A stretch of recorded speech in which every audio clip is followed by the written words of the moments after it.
Okay, Bismillah ar-Rahman ar-Rahim, salatu wassalam ala Rasulillah. Okay, so inshallah, in this lesson, we're going to actually start the text, inshallah, bi'idhnillah. But let's just quickly recap and summarize where we've actually got up to, because there's actually just one last little section of grammar that we just have to cover before we actually go into the text material. So if we just recap from the very beginning very quickly.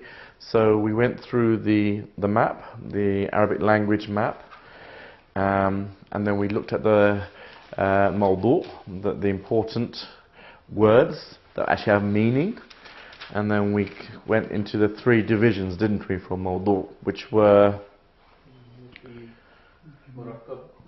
murakkab mufid and murakkab ghayru mufid, and then kalima, okay, words, or kalimat for words in plural.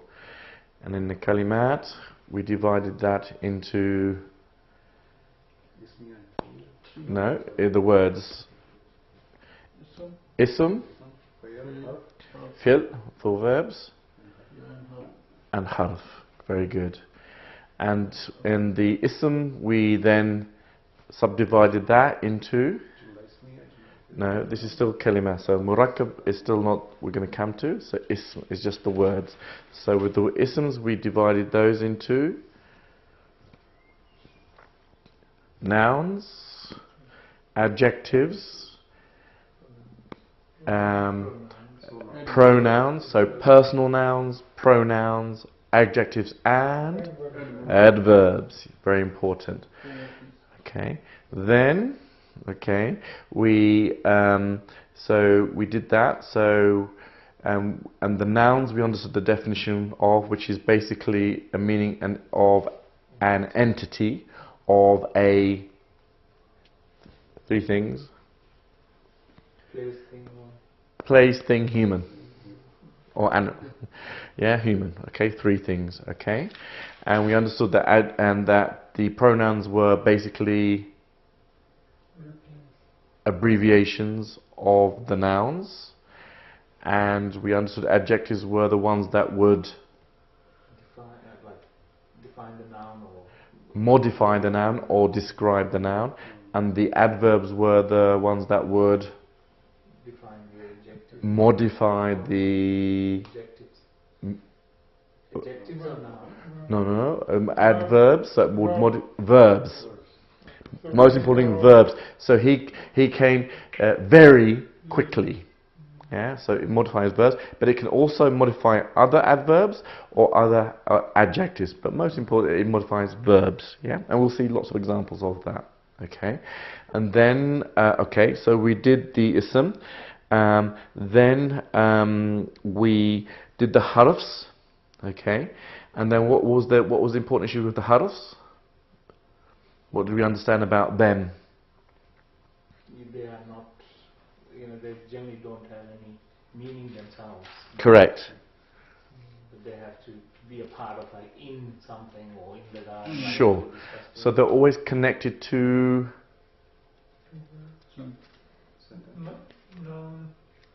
isms, nouns. So they're always connected to how. Because you can't say in running, which is a verb, in house, on table, yeah? So they connect to nouns. That's why whenever you see, so these will be some of the clues that you find when you're looking at Arabic text, and then you can work out what the words might be just on the point of harf. Because if the word immediately after it has got to be a noun. So then you already excluded verbs or adverbs, adjectives, everything you've excluded. Just the fact that you see a harf there must mean the next word has to be a noun, which is the prepositional phrase that we talked about last week. The jar majrur phrase, yeah, has to have an ism after the harf. So this is these are some of the tactics one uses to be able to work things out. Okay. So okay, and then with the harfs, we understood two. They had two types, and what were those two types of harfs that we understood? Commanding and is that what So the amil, the governing, and the غير عامل, the ones that don't go. And what did we mean by governing? What were they governing? We would change the word that comes after. The ism. Yes. So they so they change it in terms of what? The grammatical state. Absolutely. From or to what? What do they change it to? I thought they changed So they change it to from nasab to from or just to nasab or nasab to kasar. When we use kasar. So we don't say kasra, we don't say dhamma, we say, so the grammatical states, remember, are rafa, nasab and jar. These are grammatical states. Kasra, dhamma, fatha are not grammatical states. They are examples of reflections of those in most cases. So when you understand 90% of the cases, it would generally be a rafa would be dhamma. In 90% of the cases, a nasab would be fatha, and 90% of cases, a jar would be in kasra. But the grammatical state is the rafa, nasab, and jar. And so the amil of the harfs, they change the ism, the noun, to the jar grammatical state, which normally is expressed as a kasra, which is reflected as a kasra. Okay, so we did the harfs. And then we also covered the fi'l, the verbs. And how did we divide the fi'l? I thought it was it masdar and so what is a fi'l, first of all? What is a fi'l? It's an action plus, so its meaning is action plus what else? No. You have to get so much more simpler, and then we define into these things. So a noun is an entity, meaning an entity of a human thing or place. A verb has its intrinsic meaning of an action of some sort plus tense, which is going to be past or but Arabic. Look at the Arabic. Madi for past. Mudari for present or future, and which is yes, Amr. Yeah, so those are the three divisions there. And then remember what we were doing with our hands. Yeah? So we did the Madi was down here and the Mudari was up here. Okay? And so the issue with verbs is that they are in conjugation. Yeah. So in English, the verb is the same: hit, hit, hit. Whether it's she hit, he hit, they hit, and so forth. But in Arabic, each hit has a different word to it in Arabic according to the conjugation. We understood the conjugation was whether it was third person, you're talking about somebody, or second person who you're talking to, or first person that you're talking about yourself. Okay, that was the first bit. The second bit to that was the male and female, the gender, and the third was plurality, which was in three: singular, dual, and more than dual. Yeah, three or more. Yes. Okay. All right. Okay. And so we will just do a quick one of that, just to get our brain cogwheels going. And so let's do with fa'ala. Okay. So start with fa'ala. This way, point this way. He did. Then fa'ala. They too did. Fa'alu. They all did. Fa'alta. You did. Fa'altuma. You both did. Fa'altum. You all did. Fa'altu. I did. Fa'alna. We did. Then we go to the female side. So we went to fa'alat. She did. Fa'alata. They both did. Fa'alna. So fa'alna as opposed to fa'alna. Yeah, fa'alna. They all did. Then we went to fa'alti. You did. And then we went fa'altuma, which is the same as the male. Fa'altuma, you both did. and fa'altunna, you all did, and then fa'altu, I did, and fa'alna, we all did. Yeah, it's the same for the male. Okay, and then we went from past tense to present to yaf'alu. So he is doing. Yaf'alani, very good. They too are doing. Yaf'aluna, they all are doing. Taf'alu, you are doing. Taf'alani, you both are doing. Taf'aluna, you all are doing. Af'alu, I am doing. Naf'alu, we are doing. Then to the female side. Taf'alu, up here now because it's present tense. Taf'alu, she is doing. Good. Taf'alani. Yeah, they're both doing. And then yaf'alna, they all are doing. And then taf'alina, you are doing. Taf'alani, you both are doing. And then taf'alna, that you all are doing. And then af'alu, I'm doing. And then naf'alu, we are doing. Okay, you've got to keep practicing that, looking at the conjugation so you get a sense of it. Okay, but that's it. Because the thing is with those verbs, you can do it for fa'ala, you can do it to all the verbs. So jalasa, he sat. Daraba, he hit. Okay, and we'll see different examples of that because this will help you to recognize. Because once you see a pattern, then you can say, ah, this is a verbal conjugation number this. Yeah, and you'll get an immediate understanding of where it lies, and we'll see it in the text, inshallah. Okay, so we did that. Then what we did the following time was then we went into the murakkab. Okay, so we've done the kalima, and then we went into the murakkab, and then we did the murakkab ghayru mufid, the phrases. Okay, and we understood that that means it's not a complete sentence. Okay, and we did two, didn't we? Ghayru mufid examples. Can anyone remember what they were?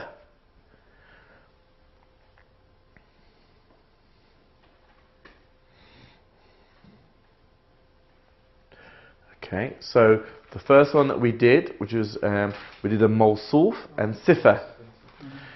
Alright, a mawsuf and sifa is the noun adjective phrase. Tall man, remember?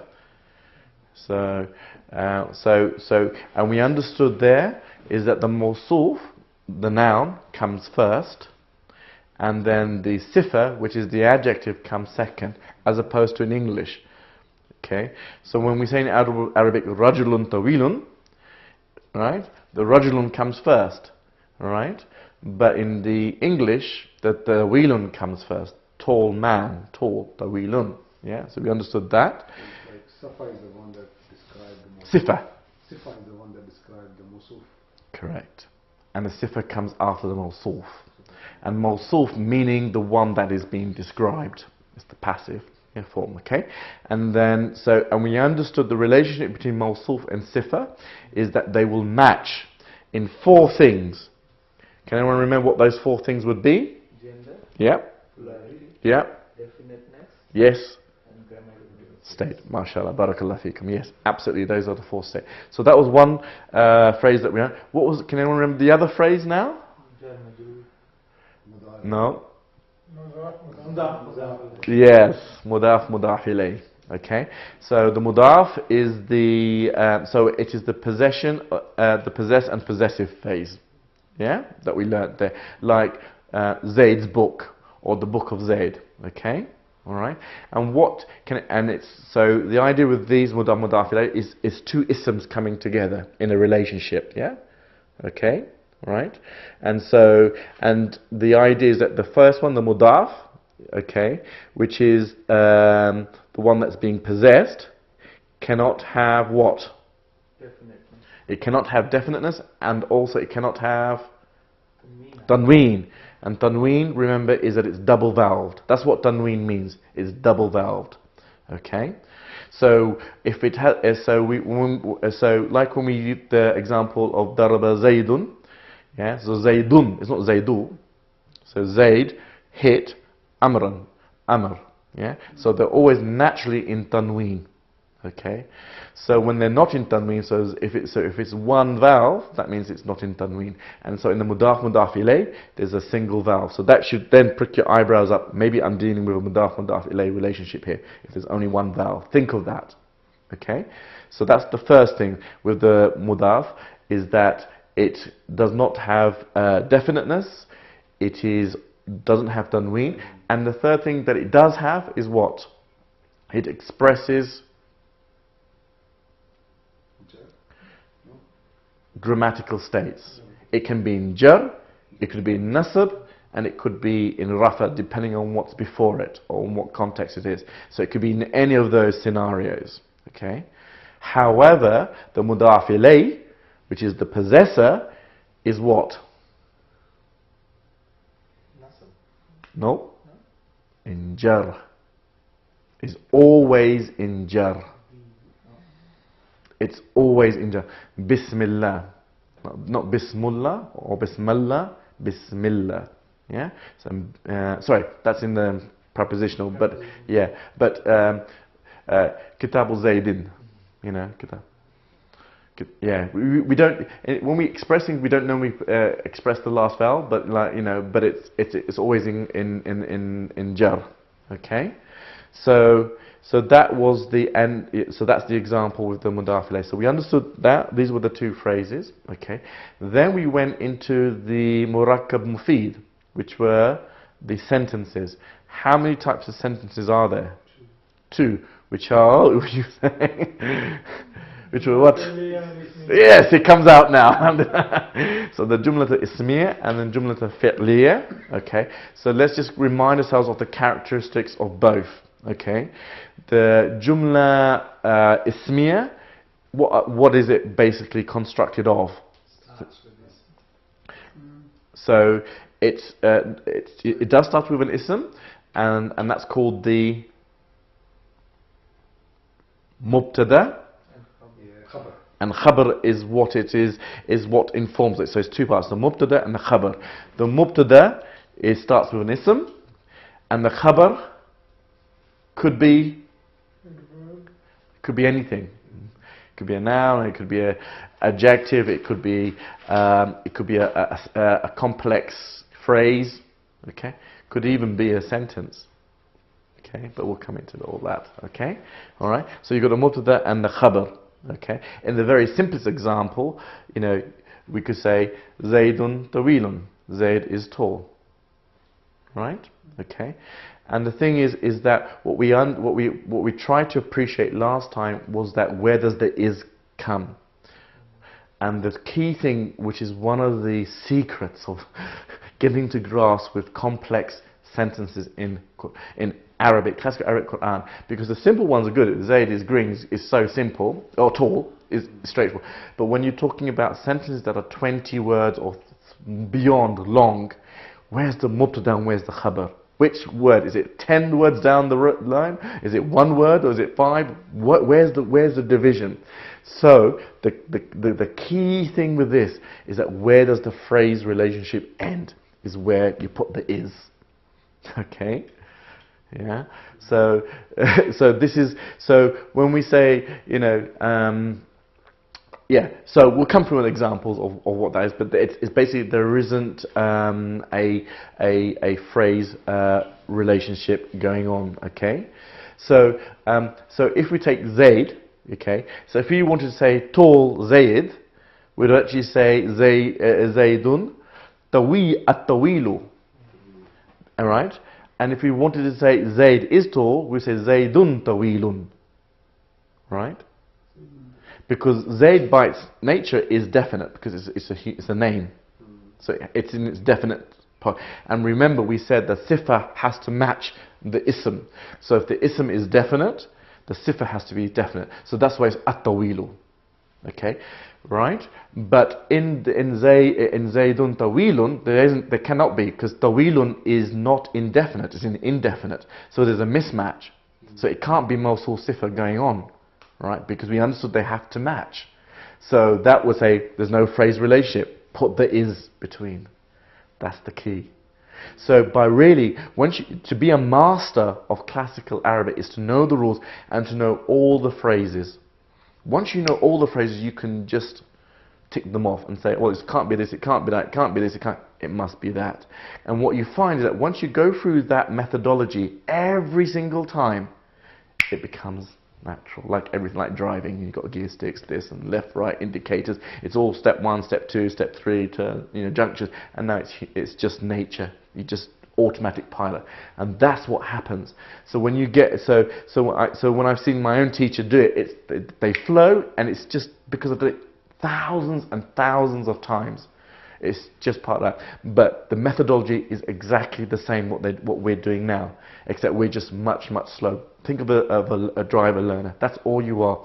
You're simply but you're still ticking off each step, and that's how you'll work out. So you'll see 25 words, and you'll just go through that process of 2 words together.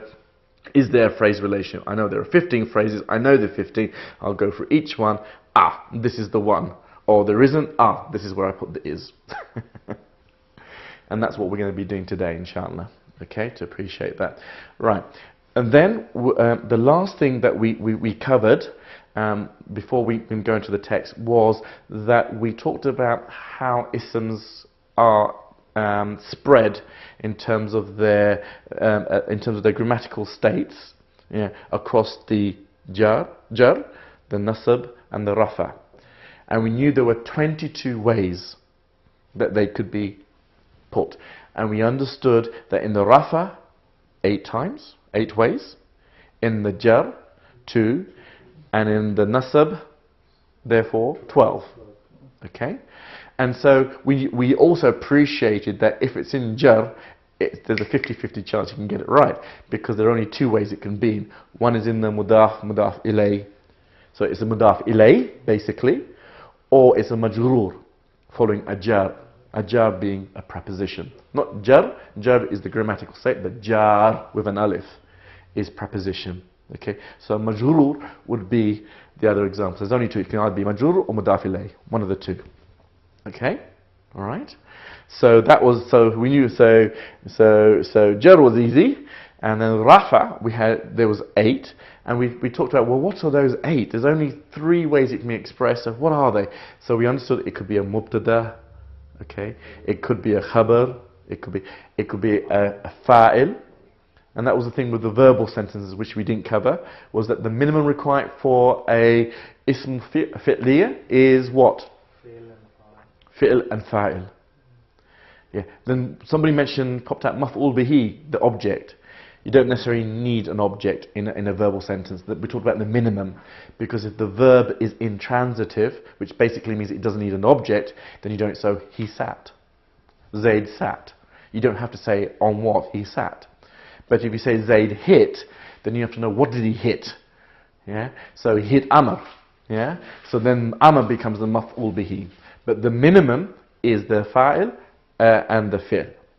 And we also understood is that the fa'il must follow the fi'l. There must be a fa'il. Okay? You can't have one without a fa'il.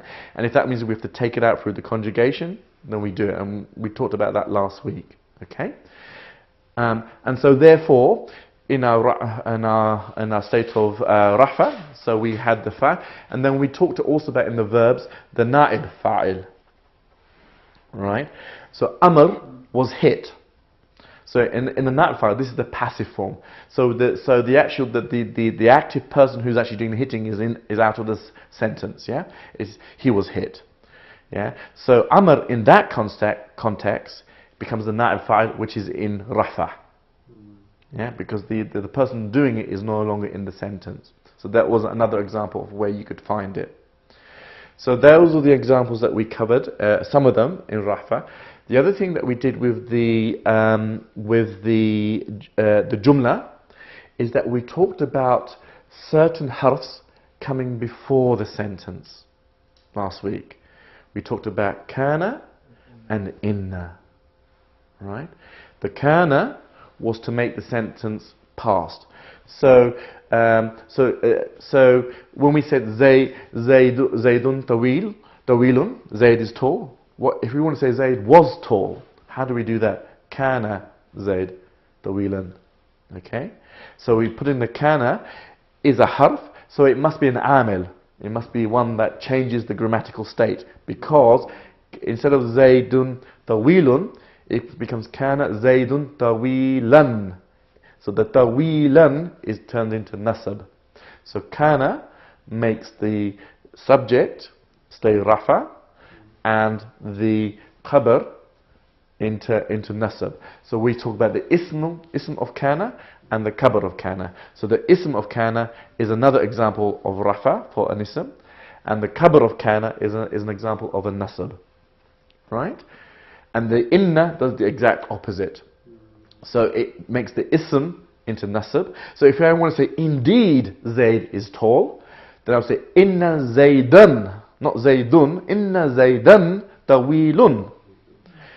Right? So the ism of inna becomes a nasab, and the khabar of inna becomes rafa. See, these are simple. We just need to know it, and then you can work it through. So we talked about those. Okay. The last thing that I actually want to do before we actually come to the text, which I know we're all dying to do, inshallah, is that we didn't really talk about the adverbs so much. We talked about, yes, that they modify verbs, that they can be, you know, modify adjectives, but we didn't really talk about how. What, you know, how do they do that?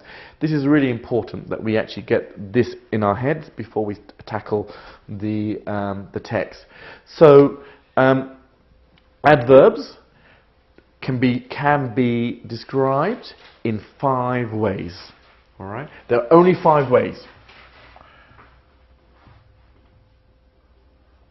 Okay, and it's how, why,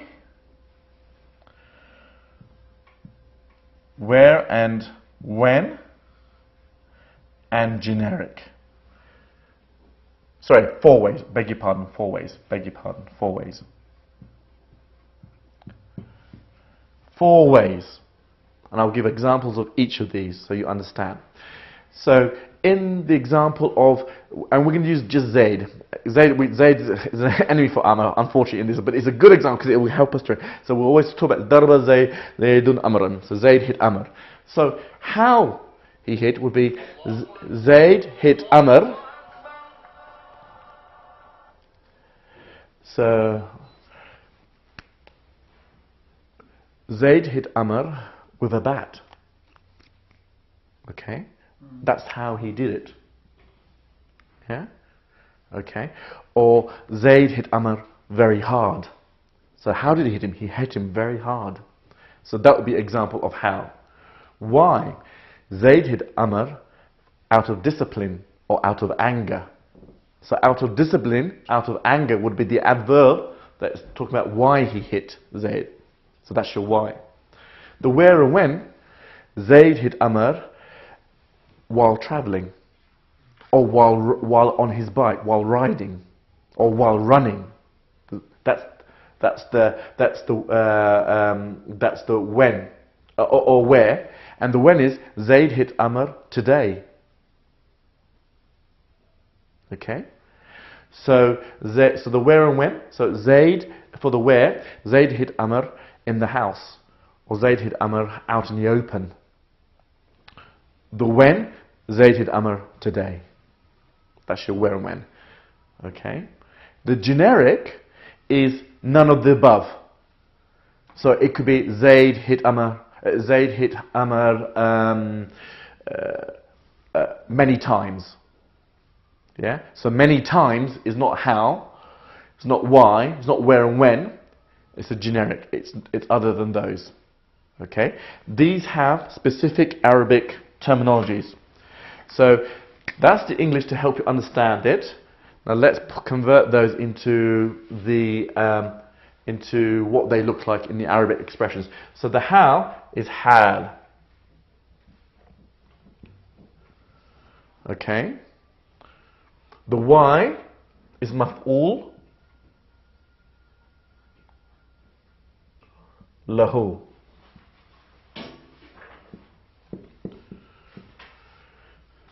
The where and when is maf'ul fihi. Is it maf'ul or maf'ul doesn't? Maf'ul. Ain wa lam. No.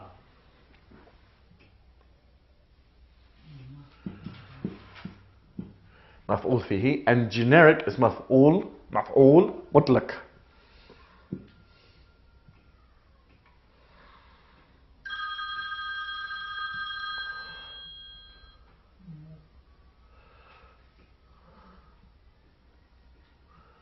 Maf'ul mutlaq. Okay. So again, it's good. You can have these written down, but the thing is that when we talk to each other, we'll talk to each other using these Arabic terminology. And in the initial, I will use it with the English as well. Okay. So you got hal for how. You got maf'ul lahu why. So for discipline, out of anger. You got the where and when, today or in the house, maf'ul fihi. And then you got the generic, which is not of that, which could be many times like kathiran, maf'ul mutlaq.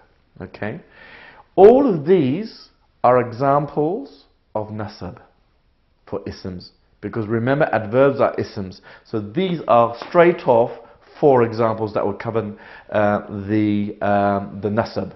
Plus the inna of ism, plus the kabar of kana. You got then 6. Okay, and then the maf'ul bihi, the object, would be the other one. So you already got about 7 or so out of the 12 covered.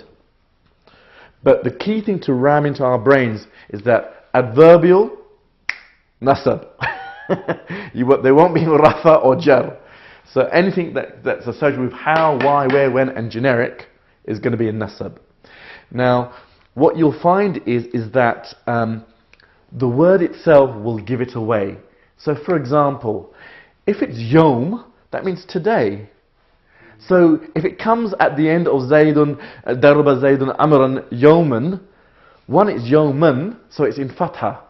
I'm going to be thinking, as a reflection, maybe it's in nasab, and it's about today. And today, that's adverbial, that's a maf'ul fihi, so it must, that makes it right. So it should be in fatha. So that's in nasab, in the state of nasab. So you've worked it out. It's not a separate ism. It's not a separate sentence that carries on.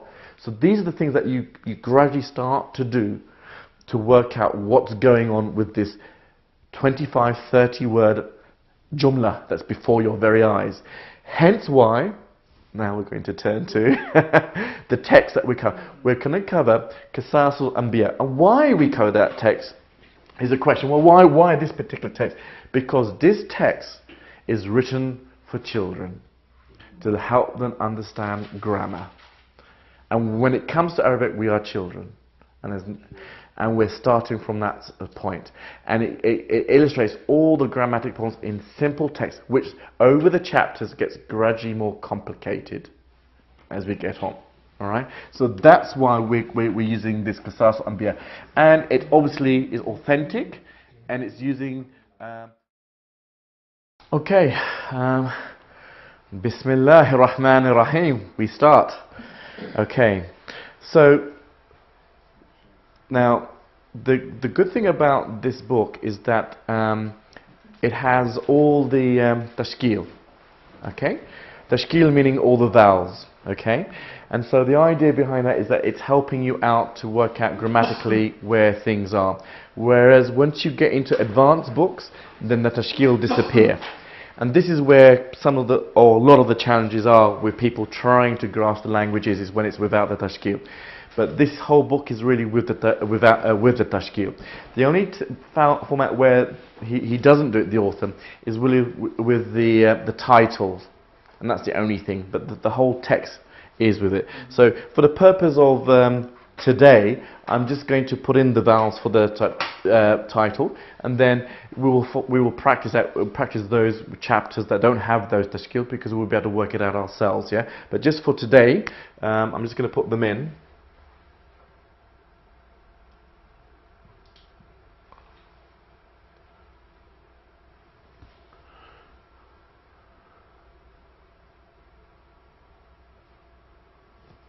Okay, so man kasara al-asnama. Okay, so now the format that we're going to do is that Brother Ali Jazakallah Khair has given us a wonderful cheat sheet PDF file, which is actually fantastic. But what I need you to do is that what we do today is really working out on the Arabic, okay? And I would like you to use that material as when you want to check it up, okay? The key thing for you to grasp Arabic is not the vocabulary. Let me repeat that again. The key thing for you to be qabil and inshallah an expert in Arabic, classical Arabic, is not the vocabulary. Classical Arabic is a grammatical language, as opposed to English, which is a vocabulary-based language. What that means is that with the vocab in English, you can work things out. In classical Arabic, this is not the case. Now, when we go through this, you might say, well, I know what it's saying, because this is simple words. So obviously, in simple 2-3 words, you're going to, from the meaning, work out who's what, who's the subject, who's the object. But remember what we said, in classical Arabic, we're talking about 20 words plus, without tashkil. It is purely on the grammar that you're going to get through this if you really want to start to understand things, okay? So that's why this is a really good way of getting through it. So just because you can translate this doesn't mean anything, right? It's an incidental, helpful guide. It's incidental. It is not what I want out of here.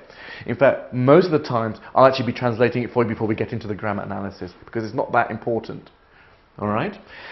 What's good about the one that Ali's got is that the footnotes are really good.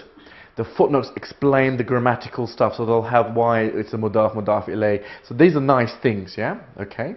But we're going to use the methodology we're going to use today. But the thing is, you get bogged down with the footnotes, and it becomes, your concentration span goes after a minute if you don't really understand it. Okay, so we want to be able to move that aside, look at the Arabic and work it out for ourselves, and then check it up on the cheat sheet. Okay, so brothers, let's take the title. Man kasra al-asnama. What do you think is going? Just shout out. I don't want the meanings. What kind of, is it a word? Is it a murakkab gayrul mufid or a murakkab mufid jumla? Just when you shout out, you've got to give me a reason. That's shout plus reason. It can be completely wrong, but have a reason for being wrong. Then we can work and why you got it. Silence means no learning. Shouting out and getting it wrong and confusion is on the path of understanding, because when you're confused, you're thinking about it. When you're numb and not doing anything, that means you're zero learning going on. Safe, but zero learning. So shout out whatever. What's going on? Is it it's a murakkab because it has more than one word, right? That we can agree. So that's the first thing we can tick off. It's not a kalima in our Arabic. It's got a murakkab of some sort. Now we've got to work out, is it a murakkab mufid or a murakkab gayru mufid? Shout out and just think of a reason as to why you think either of those two.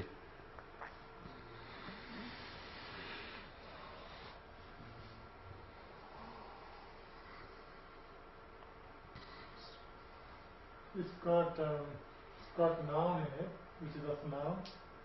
Okay, so let's label that. Jazakallah khair. So we have an ism here. Yeah. It's the plural of sanam, which is many of. Okay, so it's yes. Okay. But how do you know it's Islam? Is through the vocabulary or through anything? Okay, my question then: why do you think? Why would you say it's an ism? Because it's something. It's a thing. Okay, very good. So in some ways, yes, the meaning helps us to know what it is. So the fact that we know asnam is idols, we know it must be an ism, because idols can only be an ism, and it's an entity of a thing. So in that sense, the meaning gives it away. In that sense, so that's one reason. There are other reasons, but that's one reason. The meaning gives the reason. So that's an ism, correct? Okay, so let's go on this same vein. So what about the kasra and the man? What do we think they are? So let's categorize each word. So we categorize the third one as ism. So from the kalima, we've only got, you can be 33% correct here. So you've got good odds. Man is harf. So, and why? You have to give me a reason. Because it itself doesn't make any sense otherwise. It's man, man what? Like, Mine is a question, and when you ask a question, it's actually in the rafa or something. Watch what I'm going to do here.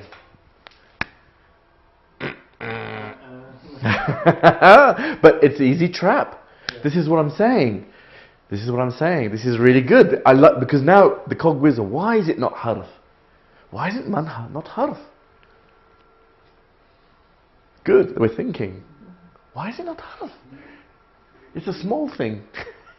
In or man, it's a question. That's, I thought that's no. Right. Very good. It's not a preposition. No, it's not. Ha ha ha. It's not a jar. It's not a jar preposition. It has to be harf. It's a harf of So what is the? So go back to basics. Let's go back to our mind map. Kalima. Okay. So we know it's on the ism side of some sort. Yeah. We said this is ism noun, right? Okay. But we know there are other types of isms. Yeah. So there's the noun. What else is there? The pronoun. So what is the pronoun? It's an abbreviation of a. So man means. Who? So who is what? Who is the abbreviation of what? No, but then you have to know the meaning. If we don't know the meaning, then we don't know what it is. True, but the same with asnam, isn't it? Same idea. Okay, okay. Because hold on. Yes, you're true. Actually, in the whole Arabic language, okay, without the tashkil, there's only two ways it can be expressed: min or man. Min is from, which becomes a jar. Man is who. Who is an interrogative pronoun. It's an abbreviation of who. Who is he? So who is referring to an ism. It's an ism. It's an ism, but it's an ism of a pronoun. Specifically, not a personal pronoun, huwa, he, hum, they, but man, interrogative, meaning questioning who or whom. Yeah? So that is an ism of an interrogative pronoun. So this is our, we've got this one sorted out. So the middle one. Is it adverb? That's one and why? It should be verb. Ism, and then there's a verb in between. Why? Because there's ism at the start and ism at the end. But all the questions I'm going to ask you is on the material we've covered. So it has to be something that we've already said in the lectures that has been the case. I'm not going to question you on anything that is not in the material we've covered. So what? So brother says it's an adverb. Why? So which would mean it's, as Ali said, it would be another ism. So you can have three isms. Is it One. I was thinking about kasara with fa. Kasara. With With plenty. oh, that's far. This is the you're talking about this. Yes, yes. This is seen. So it's not. So So this is exactly what I want, because your thinking was right, but on the wrong end of it. So great. So again, brother was thinking about meaning. So, and that is part of it. It is the meaning will give us some idea. So yes, if it was a fa, then it would be something that we might be thinking, is this an adverb? Okay, so we have to cross that out. But could it be sifa? Okay, again, why? You have to give me a reason. Because we have a definite noun, which is alas noun. Yes. Okay. And is it because they both are in nasab state, so it is in a way exactly following the noun. So how is this? This is so okay. So this would have to be mawsuf, and this would have to be sifa. If this is sifa, and you're right, so one has to agree in state. So yes, both have fatha. This one has definite. Is this definite?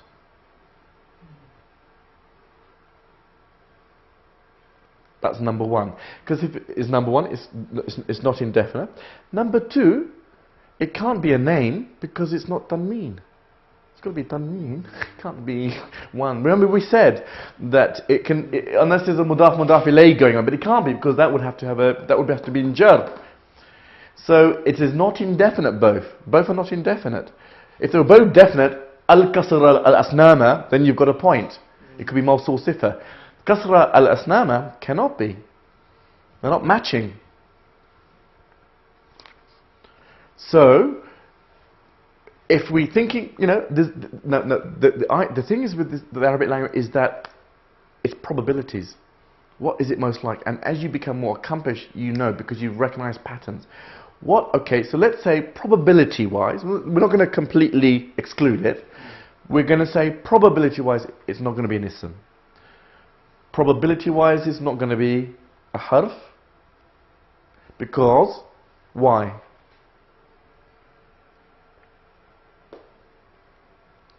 Could be. You've got two choices now. Low probability of ism, so you're left with harf and fi'l, aren't you? You're left with just two. So let's take the case for each of those words. My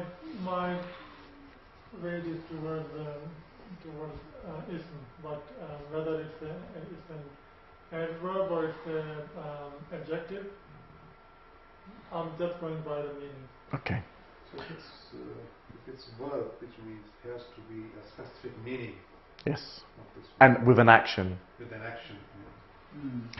But remember, meaning is only one way of working out. The other way of working out is the pattern of the tashkil, right? Remember that.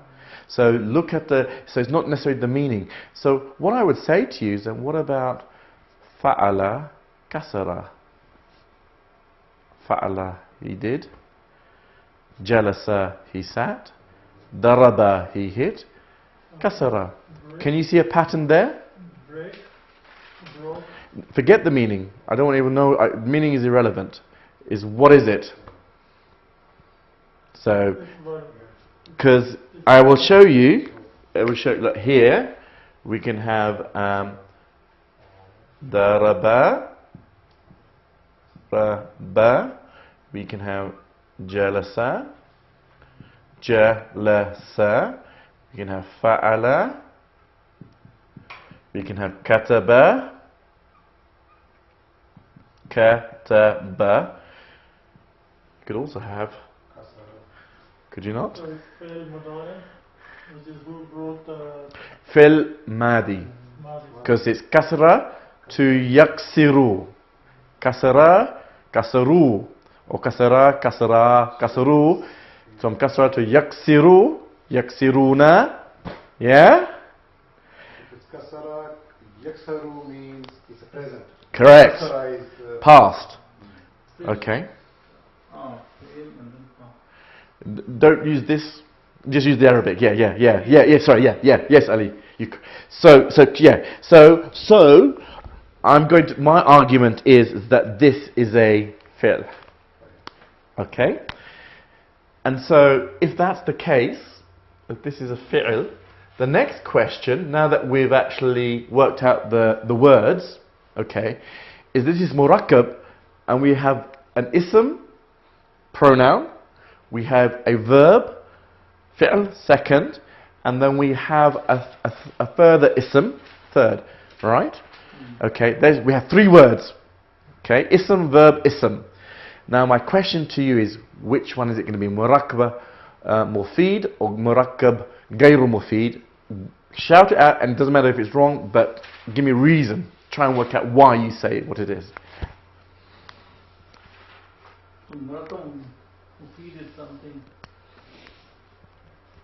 Is a sentence, a jumla, meaning that it's a complete, it has a complete meaning to it, whereas a ghayru mufid doesn't have. So, you know, tall man, what about the tall man? The tall man came in. Oh, that's a jumla now. It tells me something about the tall man. So tall man is mawsul sifa. It's just a phrase. I would say, sorry. No, I was going to say it has to be mufid because there is a fair and there is. Very good. So it's through deduction. There's a fi'l in there. And what we know is that the fi'l has a minimum of two requirements, a fa'il and the verb fi'l. So if there's a fi'l, we probably could see a fa'il in there, and we'll come to that. So, but before we do that, so we agreed that it's a mufid. So which one?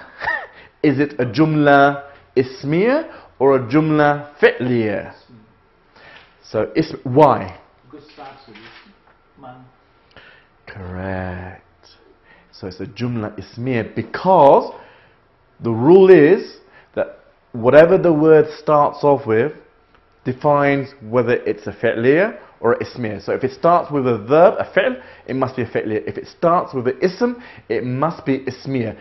And we understood now that man is an ism. It's not a harf, it's an ism. It's a personal, it's an interrogative pronoun. So therefore, it is a jumla ismiya we're dealing with. So the task now is to divide this into what? Mubtada and, because we're dealing with a jumla ismiya. Now we're not dealing with two words here. So we know that one bit is going to have either one or two words, and the second bit is going to have one or two words. So my next question, where is the is? which is the which? So look at it and tell me where you think. And give me a reason.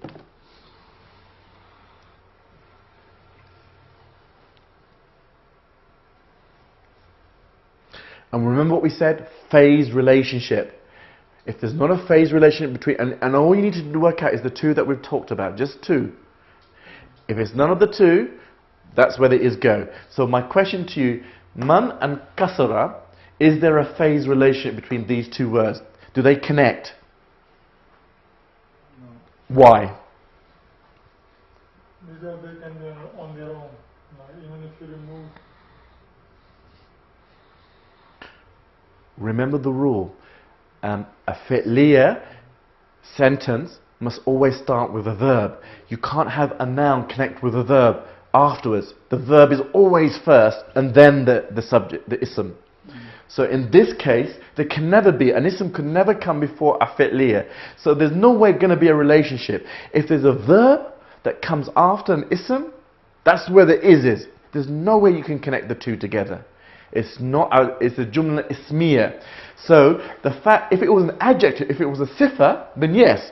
So you could say, the tall man broke the idols. Then you have a mawsul sifa in the mubtada, then the kasra, yeah, and then you go ahead. So that will be forward. So here, you can never have ism connect with a kasra like that. So what we then do is do this. This is the mubtada. And this, all of this is the khabar. Because it has to be two parts. Cannot be three parts. Jumla ismiya has two parts. It has a mubtada and a khabar. Now in the mubtada and khabar there may be multiple words going on, but in the grand scheme of the sentence there has to be a separation. So man becomes the mubtada.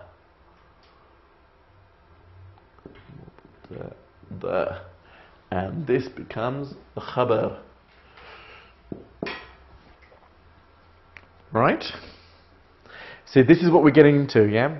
So if we can get this right on 2 to 3 words, and that's what we're going to do, we will understand this. And that's where you can start to appreciate where people get lost when you're dealing with 20, 30 words.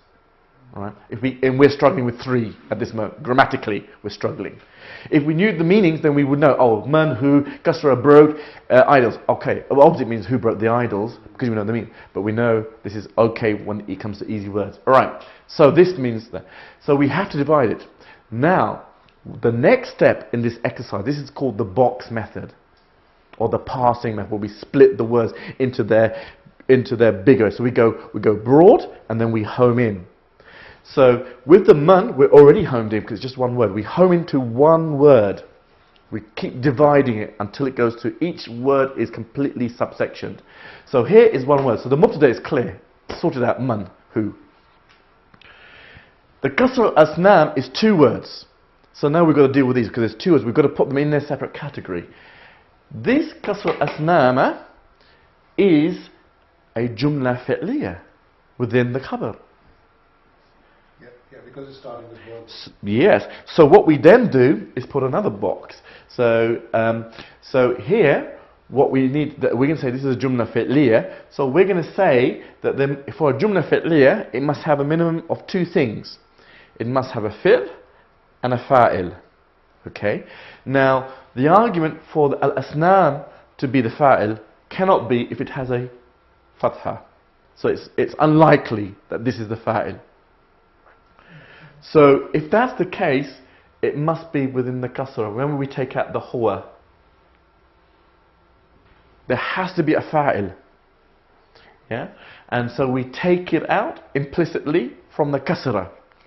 And so what we then do is divide.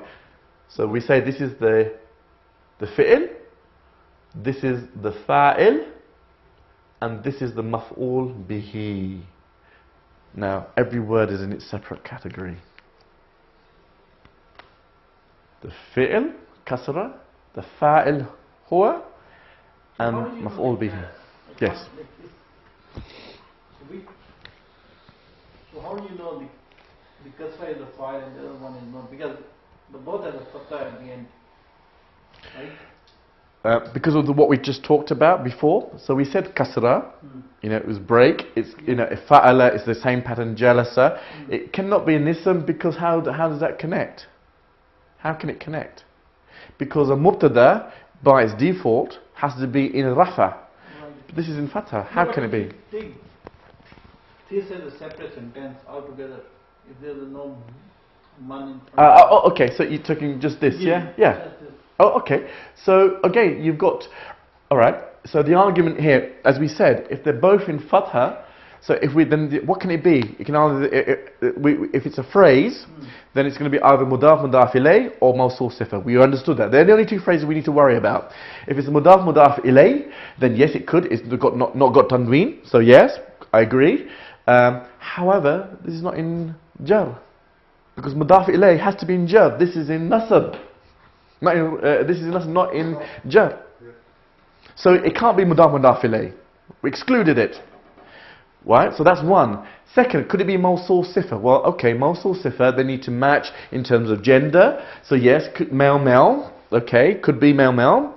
In fact, asnam isn't male, because it's, I'll go into that later, but it's not a question, but just say it is, it doesn't matter. It's male, genitive, plurality, well, asnama is plural. If we knew that, then it cannot be, because kasra cannot be. If we knew it's singular, then that can't match. It isn't, this is singular. But if we didn't know that, maybe, maybe not. The third thing is going to be the state and definiteness. There's no definiteness. Can't be mawsul sifa. Just on that, you don't even have to go through the other. Just the fact that this is definite and this is indefinite can't be mawsul sifa. The only other possible was mudaf ilay, but this is not in the state of rafa, state of jar. It's in the state of nasab. Can't be. So therefore, we must be dealing with something else. So it's not a phrase. It's got to be a murakkab mufid now. That's the only thing left. It's got to be. Words together have to be murakkab something. So it's not gayrul mufid. It must be mufid. And we know, oh well, kasra is same as fa'ala, jalasa, daraba. This is your most likely example, because there you've got then the fi'l. Within it you have the fa'il. And this is in fatha, which is maf'ul bihi, which is in nasab, the object. Fits very nicely. So your bet is, or your probability is, that this is what you're dealing with. The probability gets better with experience and knowing the meanings together. But we're starting from scratch, yeah? So we could say 25%, 30%, but I would say that is your most, that's my argument. And you have an argument when it comes to the, and this is what the tafsirs do. They have an argument when it comes to really the nuances of the grammatical. Say, this is this, but it's most likely because this is in nasab, so therefore it must have this issue. And then you can start to appreciate that. We're doing it at this very basic level. So my argument to you is that this is a jumla fi'liya because we have a standard pattern of fa'ala, jalasa and kasra fits it. We don't have a phase relationship because it can't be mawsul sifa because they're not both indefinite. My argument to you is that it can't be mudaf ilay because this is not in a state of jar. Therefore, I conclude that this is a jumla fi'liya that we're dealing with. And then what we would do is look in the dictionary and look at kasara, and it means to break. Aha, jackpot. 100% marks, 10 out of 10. Okay? This is what we do. Do you still want to carry on?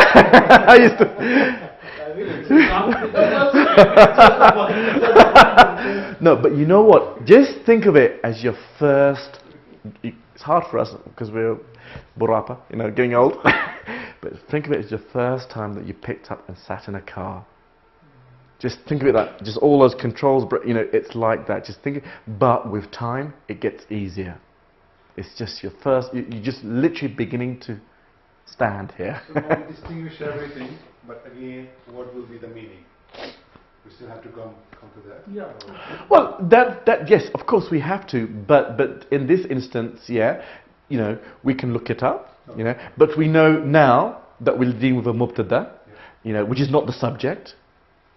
Yeah, the subject is here. So man, who is he who is breaking the idols? Breaking the idols. And when we look up asnam, but we would the thing what we can't get away with is that we have to know the singular sanam. Yeah, and so then you know so there's certain but asnam is a typical plural pattern. Okay. And because of definiteness, yes, cannot be anything else. It Cannot has to be. be ism. Has to. Yes, that's another argument. Isms have definite. If there's an al, it's got to be an ism that you're dealing with. But what ism you're dealing with? Is it a sifa? Is it adjective? Is it? This is the question. You know. There's a lot of things. Is, yeah. You know that? So sanam is actually Sanam. Sanam, you need to know sanam. You need to know sanam. Yeah, so don't get me wrong, but the thing is, in this simplistic sense, you know, meaning will give you 10 out of 10. In the complex sentence, if you have the meanings of all this mixed in with 20 other words, you're still going to be lost. What is asnam or sanam in what context? In amongst 20 other words. This is what we're trying to achieve, is that you will be able to work it out when it comes to that stage. This is about you attaining advanced. This is not, we're not doing these lessons for child grammar here, you know. This is not what this is all about. This is for you to get to that stage. So we instill the principles from day one. And that's why it's really hard to get that. I could go into that, we could just go into the translation. Well, that means what, man? That means break, that means, okay, well done, let's move on to the next sentence. You feel great, you feel, alhamdulillah, I know how to translate this, but you'll have a zero clue in grammar. So we start from this as the basic, because we have never been brought up, because Urdu and English are essentially vocab languages. We've never gone through the grammar. That's why it's new to all of us. So we start with this from day one. It's hard, but you will appreciate the fruits of what you're doing now will come down the line as you go through this, because this we kind of keep doing on every single line, and there are thousands of lines. So can you imagine after the 1,000th line, would you be looking like this? Inshallah, no.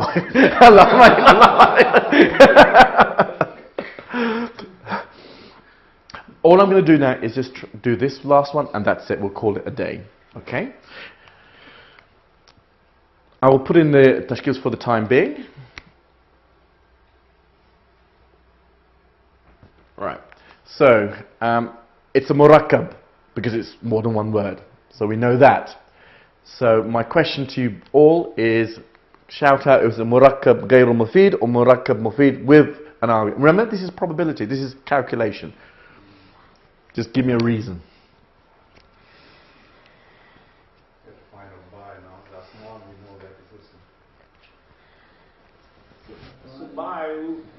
Without the meanings. I want you to work it out without the meanings. So it is in Rafa state. Right, Ba is in Rafa, yeah? So, no, but what's your answer first, and then give me the reason. Is it Ghayr Mufid or Mufid? And then give me your reason for that. I would say it's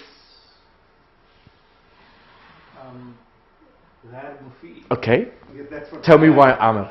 Because there are two nouns. Correct?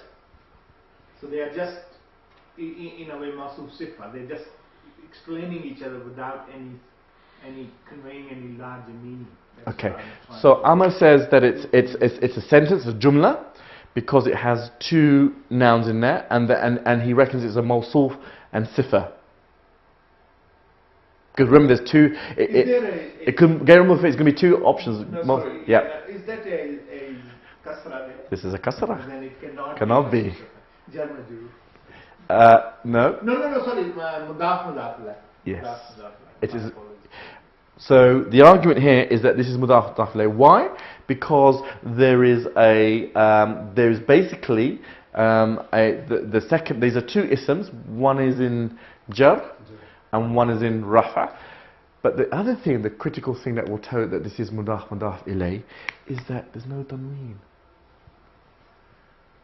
That gives it away. Straight off. No tanween, no definite article. Yeah. It can't be a verb, because remember, the verbs are kasra, and that's why we went through kasra, kasaru, kasarta, these all patterns. Can't be that. It can't be mudari, because that usually has a prefix like yabayil, it has a ya or taf or naf or af. So we excluded the fi'l. So it doesn't look like a harf. It could be, but it doesn't seem to be one that we know. And the harfs will be easy because there are only a handful of harfs. So you'll know them straight off what they are with time. So it doesn't look like a recognizable harf. So it has to be an ism of some sort. It's two isms, so it could either be a ismiya or a phrase. And we only know two phrases, mawsuf and sifa. Cannot be, because this is indefinite and this is indefinite. So impossible. Yeah, one is in rafa and one is in one is in rafa and one is in jar. So the states are mentioned. So it can't be mawsul sifa. The only thing that can match is mudaf mudaf ilayh, because this is no tanween and this is in jar. How did you know that was a jar? That's for another class, because that will complicate. That's why I put it in first, because I don't want to dazzle you, get your minds exploding. So this is to make it easy for you. That's why the whole is all in tashkil. And that's all you need to worry about. When it comes to bidun without tashkil, that's when you have come to an accomplished level. Then we can answer that. And then, in fact, you won't need me to answer a question. You'll answer it for yourself, because you'll be at that stage. So as far as the purposes of you, Arabic is with tashkil, and you work it out with the tashkil that will help you. Alright? So the question was why he put the kasra. Why he put the kasra? To make a jar. Yeah. If you want me to... Yeah. Yeah. It's the same subheading. Yes. It's a heading and then this is a subheading. So what there is... Another thing is because they are all in single vowel. So it's like, it has to be without it can, but I don't really want to go there. You know why? Because it will just become too overwhelming. Okay. The part of the, inshallah, the art of teaching this is to give it piecemeal, so it doesn't blow your mind. Because if it blows your mind, you're going to give up. You're just going to think this is too much.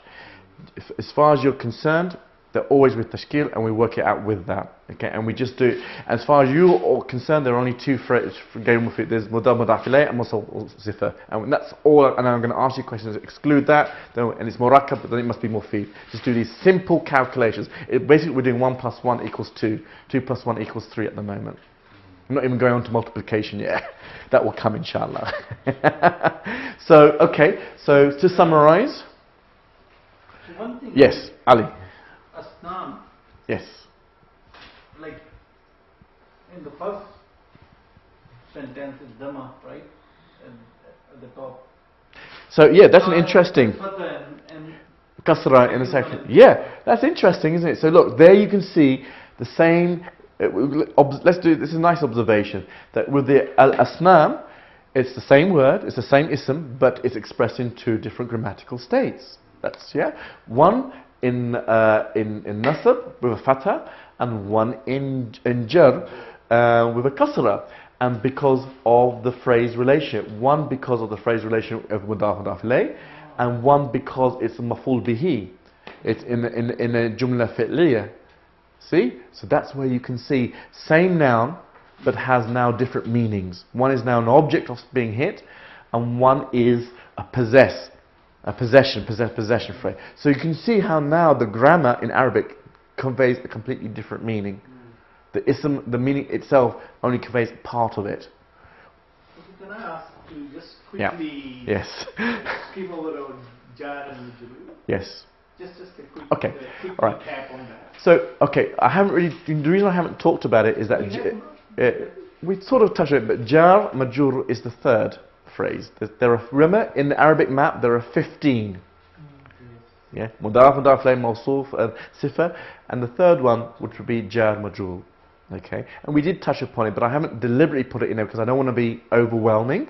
And we're going to see it come, and then we'll introduce it there. Once you get used to mudaf, mudaf ilayh, and mawsuf, sifa, those are your two comfortable phrases. Then we'll start to add in some more. So yes, that's basically that's the third out of the 15 simple ones. So it's basically the preposition that comes before the ism. So like we talked about Bismillah, you know, Assalamu alaikum, upon you, you know. So that will be another jar majrur phrase, okay? But we'll touch upon it when we come across it in the text, because then it will have more meaning to it. But at the moment, we understand two examples of ghayr mufid. And that's all we need to start to churn in our minds. If it's not that, and it's murakkab, so it has to be a sentence of some sort. The question of whether it's a fi'liya or a ismiya. This is then what we have to next answer. If it's, remember, we take out the phrase relationships, and then what are we left with? So I'm going to just again, in 1 minute, 60 seconds, just recap on what we've just done today. In the title, we had 3 kalima. 3 kalima must mean, in Arabic, it's murakkab. The question was, is it murakkab mufid or ghayr mufid?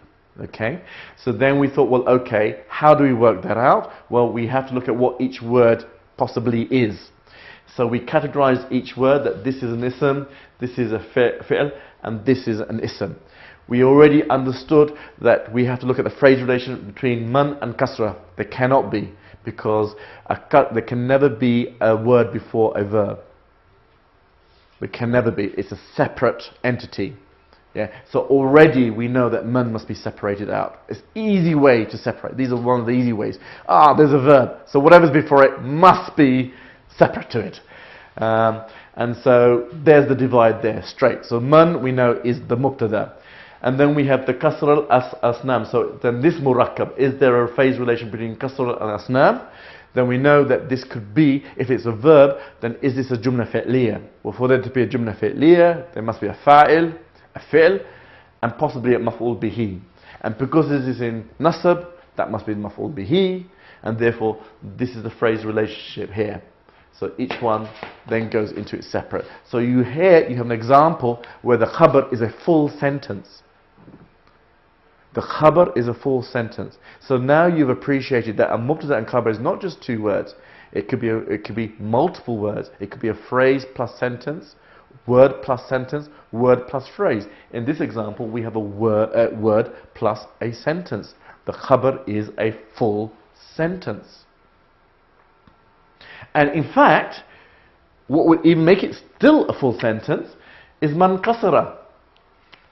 So man kasara will still be the mubtada, the khabar will be kasara, and in the kasra there will be a jumla fi'liya. The kasra will be the fi'l, and the huwa that you take out will be the fa'il. So there's a jumla fi'liya still in there. Just on a one word in Arabic conveys a full sentence. So now you're starting to appreciate the richness of Arabic, that one word equals one sentence. Okay? So that's what we did there. And then on the second one, we had ba'i'ul asnami. And then we had 2 words, so we know we're dealing with murakkab. Is it a jumla or is it a ghayr mufid? Well, we thought, well, what are the signs there? Well, we have a single tashkil. So that could be a phrase relation. What phrase relations do we know? It's mawsul sifa. One is indefinite and one is indefinite, so it can't be mawsul sifa.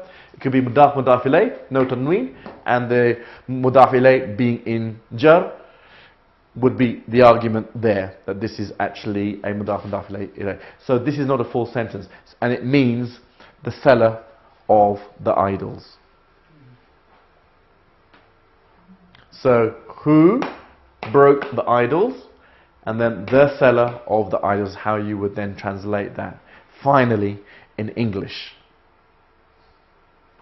And the last point that we realise is that the asnam been expressed in two different grammatical states and having very different positions. One is a maf'ul bihi in nasab in a jumla fi'liya, and then one is in a mudaf mudaf ilayh relationship being the possessor. Okay? Subhanallah wa bihamdik ashhadu an la ilaha illa anta astaghfiruka wa atubu ilayk.